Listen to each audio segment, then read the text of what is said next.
Hey guys, it's Paolo. So I am so excited because today I get to talk to the beautiful, talented, Emmy Award winner, Tamron Hall. Now you guys know that I am a talk show junkie and I love the Tamron Hall Show. So I am so excited. I'll see you guys with Tamron.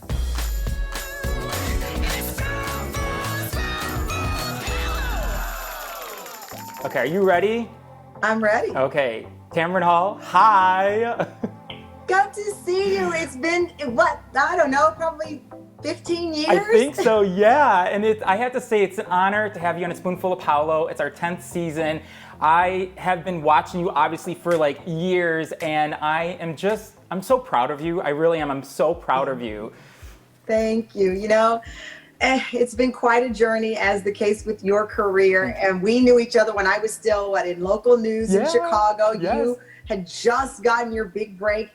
Being featured on the Oprah show to pursue your dreams, and a lot has changed, but I think the thing I love most is that we've stayed, I hope, the people that we've always been, which is what's important to me. Oh, yes, and amen to that. You know, I want to say congratulations to you for a couple of things. First of all, on your well-deserved Emmy, like to you and your entire show, and also that your show got picked up for season 3, which is huge. I mean, I think I read somewhere that the last time a talk show with a single host got picked up for season 3 was in 2013, and here you are. I am so happy for you. You know, Tamron, when you take a step back and you're driving to the studio and you see your Tam fam and your name is on the show, what does that feel like for you? What does that feel like? You know, it's surreal in many ways. Obviously, coming in every day and into the studio and seeing my name and that the show is something that I dreamed of and helped create.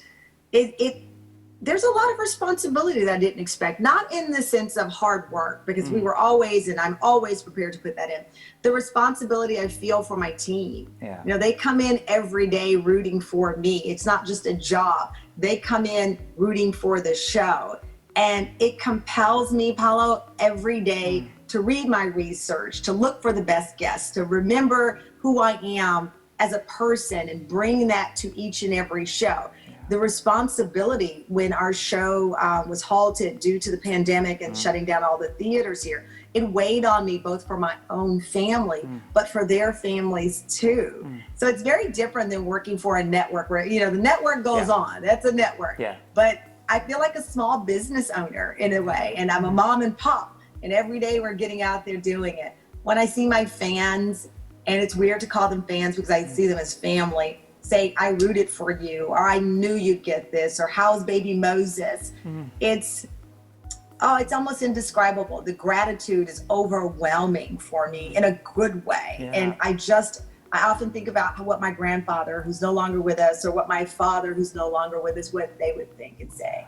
Wow, it's so beautiful. I mean, you think of your life. I mean, you started working at 14. I think at 18, you started working in television. At 27, you started doing morning television. And then just last month, you celebrated your 50th birthday on your own show. Like, you take a step back and you see your journey. Do you say to yourself that, wow, I really have made it to the dream? Like, can you see that? I don't know, because, and I'll be honest with you, in some ways I am surprised. In other ways, I am not. And let me explain what I mean by that. And that my grandfather always said, you can do anything you want. Obviously, he didn't know that a Black woman could host her own show. He was born in 1901. Yeah. The representation of people of color was limited and in many cases painful, what you would see on television as a representation of us. So he told me I could do anything. So I grew up with that mindset of knowing that I could do anything. What that anything wasn't always clear. So it's a give and take. Some days I say, of course I'm supposed to be here. I worked hard. And my grandfather said I could do it. And I found something that I loved and I leaned in on it. And then other days, of course, I look around and I, holy moly, I'm here. This is crazy. This is what? I got an Emmy? Are you kidding me? So it's this weird sensation of believing that I am supposed to be here, but still being in awe of being here. It's true. I know, because it's so funny, because I have that quote your grandfather would always say to you, that you could do anything. It's in my notes. I love that. I mean, look, because you grew up in Luling, like Texas. At the time, I think there was only 1,000 people. I read that the streets weren't even paved until like the 80s. You know, your mom who gave birth to you, she was 19 years old. You grew up very poor. And then you get this, you know, your grandfather saying you could do anything. Do you think that had a huge impact, having, you know, your grandfather and your mom and these strong people telling you, look where we are, but don't give up, believe in yourself, you know? Without a doubt. And I think that that's why it's so important what we tell children, what we show children, they can accomplish. I'm a living example of that. And now I'm a mom, and I look at my son, and you know, he picks up the ball and I say, go get the ball, Moses. And he picks it up and I'm like, yes, the affirmation and joy that comes when he accomplishes something, or he does a little flip and he immediately turns to myself or my husband for that validation. We need it. Now, it can't control us, because you do have to at some point bet on yourself. And that's what I believe I did when I left my prior job. But the affirmation and the courage and love that we pour into children, and honestly, even in each other. I tell people, Paolo, so much of my return to TV was because people rooted for me. And we like to believe that we root for each other, that it's a two-way street. And I think that folks would come over to me and say, Tamron, go get him. Because they knew and believed that if I ever met them, I'd say, go get your dream, Paolo. Go get it. You can do it. And I think that that's a big part of my childhood, my upbringing, my grandfather rooting for me. It's been a continuous thread of people rooting for me in this career, while I hope I'm always rooting for others. And that's really just a part of the essence of what we pour into each other. I happen to be a mom now, but I was a non-mom for 49 years. I hope I poured that kind of encouragement into friends, into family members, that I now pour into my child, that I got from my grandfather. I mean, I was cheering you on. When you left the Today Show, I was there cheering you on. I remember you said, when one door closes, another one opens. And then recently you said, I'm from the South, and there's a saying, it's not a setback, it's a setup for something else. That loss set me up for, yes, a dream job, but also my baby, my husband, my family. Amen. Well said. It's so true. Thank you. You don't know. You know, I think that for me, so much of life is represented that way. The things that I did not get at the time, or the things that I believe I lost, always led me to the right thing. So past relationships that didn't work out, and I dated some really wonderful guys, but they weren't right for me and I wasn't right for them, led me at 50 to the life and love that I have now. Losing a spot on the Today Show, quite honestly, losing other jobs. I was working at Sears. I think I got fired once. You know, all of these things that you think are a setback, for me, in real time, sometimes become so clear. You know, I read a book, it's called The Path of Light, and it talks about the universe conspiring to give us the things we really want, not the things we think we want. And so often we will say that, oh yeah, I really wanted that. I sure would like to go to Italy. Or you say it in passing with no conviction and direction, versus I'm going to Italy. I'm going to make this happen. I'm going to set aside the money. I'm going to do this. I'm going to go to Italy. I'm going to save up all my vacation time. The universe helps conspire to make that happen. So when you say, you know what, I'm going to get in this business, despite there being very few women of color who anchor the news, who go onto the national stage, and I'm going to put my head down. I'm going to do my work. I'm going to work hard, and I'm going to get it. I didn't know it would be my own show, but I knew that I was calling for something specific, and it manifests. Wow, I'm so glad it took you to your own show, because honestly, when you started season 1, I emailed your team and I said, Tamron is in the right place at the right time, because you were meant for this. I mean, honestly, the conversations you have on your show, there's no other daytime that's doing that right now, and it's so real. And even like your executive producer, Candy Carter, which she said recently, it was so good. She said, Tamron Hall provides a current and relevant platform for people to come tell their stories. It's true. Was that the intention you always had for the Tamron Hall Show, was to stick with that?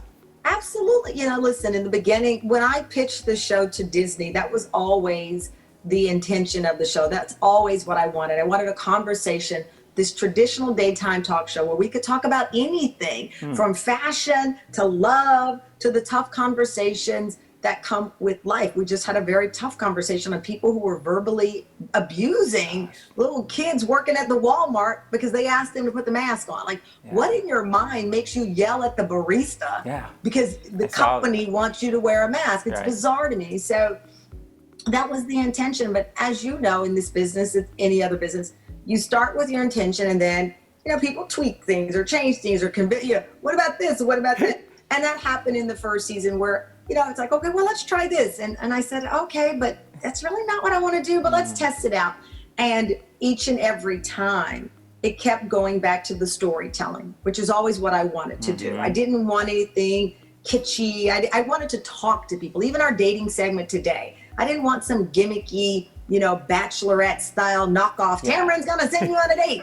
I wanted to talk about what it's really like to date right now and look for love. So we cleared out some of the clutter, cleared out some of the gimmicks that people tell you have to do. And honestly, because of the pandemic, we were forced to strip away all of the smoke and mirrors and get down to the brass tacks of a conversation. And then Candy Carter, I was so fortunate that Candy Carter from the Oprah Winfrey Show and Kristen Graham from the Oprah wanted to join the team. And they are amongst the best storytelling producers in this business. So having those two allies now with me, and all we had to do was to focus, get all of the junk out and say, let's have this real conversation that can be inspiring, that can make you laugh, that can, in some cases, have you crying, but wanting you to find a solution, wanting you to find help. And if we stick to that storytelling, if we stick to that, we will have content forever. We won't run out of topics. Yeah, I see that. We even have, I ordered through your website, Tamron Hall. So look, we have your can. Oh my God! Look, and my husband, I said, today is not a spoonful of Palo. Today I said, you're wearing this shirt as well. So I even made my husband wear it. Because we are supporting you, girl, okay? Look. And meanwhile, I was looking at the drip of the jacket. I was coveting the jacket. Look. Okay, so look, you've had spectacular guests this season. I mean, you really have. From Andrew Gillum, there was first episode of the season 2, which you did I applaud you. Beautiful, well done. I know today when this airs, you are going to be talking to Tamar Braxton, who I'm a huge fan of. I know she's been in so many people's thoughts and prayers. What can you tell us? Give us a little preview for today's interview. Listen, I just got goosebumps when you asked me about her. Wow. I don't take it lightly that she is talking with us for the first time. She's estranged from her family. She has attempted to take her own life. She's a mother. And she says it stems from a betrayal of trust. And for me, it's important to listen to Tamar, but make sure that you who are watching get the real Tamar. I think so often in reality TV, at least those that I've spoken with, Stassi Schroeder, Nene Leakes, all very different individuals, but I think some part of them gets lost in the reality of the show, the drama of the show. And we are trying to, or I want to know, does Tamar Braxton even know who she is anymore? Did the drama become addictive? And why or how this close-knit family that we fell in love with, the mom and the sisters, and they're not talking anymore. Oh, it's so deep. It's complicated. It's hard. It's so deep. It is. And we're going to give it time to breathe and time to give her time to explain. I do, and I will ask her about the allegations of domestic violence leveled against her from her former fiance. And I thought long and hard about how to handle this, Paolo, because, my sister was murdered. I don't take domestic violence lightly. And we don't often hear from men who say that they are the victims of domestic violence. So I want to go through this step by step with her to find out what she says happened.